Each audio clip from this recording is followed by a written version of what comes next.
Sa Re Ga Ma Pa senior season 5 கூடிய சீக்கிரம் ஆரம்பிக்க போகுது. அதுக்கான எல்லா வேலையும் மும்முரம் நடந்து வந்துட்டு இருக்கு. சொல்லப்போனா ஆடிஷன் ஸ்டார்ட் பண்ணிட்டாங்க. இந்த மாதிரி சிச்சுவேஷன்ல இந்த ஆடிஷன்ல ஸ்வேதா மோகன் மேம் கலந்துக்காத காரணம் என்ன? அவங்க சீசன் 6ல இடம்பெற போறாங்களா? இல்ல அவங்க வரமாட்டாங்களா? அப்படிங்கிற மாதிரி பரவக்கூடிய சில விஷயங்களுக்கு இப்ப அவங்க தரப்புல விளக்கம் கொடுக்கப்பட்டிருக்குது.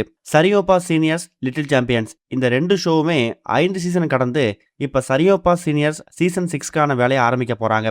பாண்டிச்சேரி அப்புறம் திருச்சியில 2 வகையான ஆடிஷன் நடத்தியிருக்காங்களாம். கிட்டத்தட்ட 40 போட்டியாளருக்கு மேல செலக்ட் பண்ணி அதுல 20 பேரை ஃபில்டர் பண்ணி சரிகமபா மேடையில பாட வைக்க போறாங்க. அந்த 20 போட்டியாளர்கள்ல 5 பேர் ஃபைனலிஸ்ட் ஆகிற வரைக்கும் இந்த ஒரு ஜேர்னி ஒரு 6 மாசம் நடக்க போகுது. இந்த 6 மாசத்துல மக்களோட மனம் கவர்ந்த போட்டியாளர், ஜட்ஜஸ்ட பேர் வாங்கின போட்டியாளர்னு சொல்லி ஒருத்தவங்க அவங்க தனித்துவமான பெர்ஃபார்மன்ஸை கொடுக்க போறாங்க. இந்த மாதிரி சுச்சுவேஷன்ல இந்த ஷோவுக்கு பில்லரா இருக்கக்கூடியது ஒரு பக்கம் ஆங்கர் அர்ச்சனா மேடம், இன்னொரு பக்கம் இந்த ஷோவில் இருக்கக்கூடிய ஜட்ஜஸ் தான். குறிப்பா singer Srinivas sir, singer SP Charan sir, Shweta மோகன் ma'am, Saindhavi ma'am, Vijay Prakash sir இவங்க எல்லாருமே அவங்களோட தனித்துவமான காமெடி மூலியமாகவும் ஹியூமர் சென்ஸ் மூலியமாகவும் போட்டியாளர் மட்டும் இல்ல மக்களையும் சிரிக்க வைப்பாங்க, பயங்கர என்டர்டைன் கொண்டு போவாங்க. ஆனா இந்த ஆடிஷன்ல இப்ப சிங்கர் ஸ்ரீனிவாஸ் அப்புறம் ஆங்கர் அர்ச்சனா மேடம் இவங்க 2 பேர் தான் கலந்துருக்காங்களாம். ஸ்வேதா மோகன், சைந்தவி மேம் இவங்கெல்லாம் கலந்துக்கலையா? அப்ப இவங்கெல்லாம் சீசன்ல இல்லையா அப்படிங்கிற கேள்வி நிறைய பேருக்கு வந்திருக்கு. இப்ப அதுக்கு ஸ்வேதா மோகன் மேம் அவங்க தரப்புல என்ன விளக்கம் கொடுத்திருக்காங்க அப்படின்னா, என்னால ஆடிஷன்ல கலந்துக்க முடியல.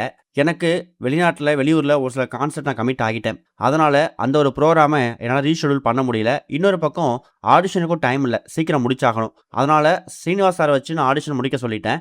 அதுக்கப்புறம் ஒரு சில வாரங்கள், முதல் 2-3 வாரங்கள் ஸ்ரீனிவாஸ் சார் வராமல் இருக்கலாம். அவருக்கு பதிலாக அந்த இடத்துல நாங்கள் ஜட்ஜஸாக ஒன்றா சேர்ந்து செலக்ஷனோட கொண்டு போக போகிறோம் அப்படிங்கிற மாதிரியும், மெகா ஆடிஷனில் கலந்துக்கூடிய ஒரு போட்டியாளருமே நல்லா பாடியிருக்காங்கன்னு கேள்விப்பட்டிருக்கேன். இந்த சீசனில் எப்படி பாட போகிறாங்க? ஏன்னா போன சீசனில் பவித்ரா, சுஷாந்திகா, இனியா, சபேசன் இவங்க எல்லாரும் நல்லா பாடிட்டு இருந்தாங்க.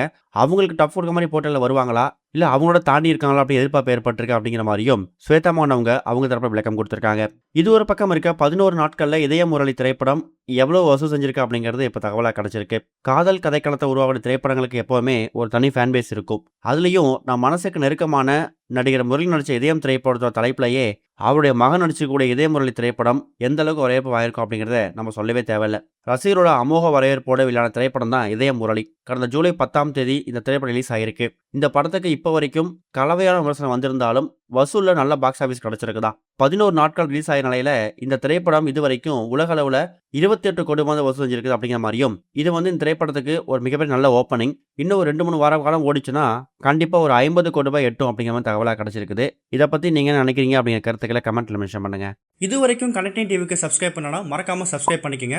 உடனடி அப்டேட்ஸ் பெறுவதற்கு நோட்டிஃபிகேஷன் பெல்லையும் கிளிக் பண்ணிக்கங்க.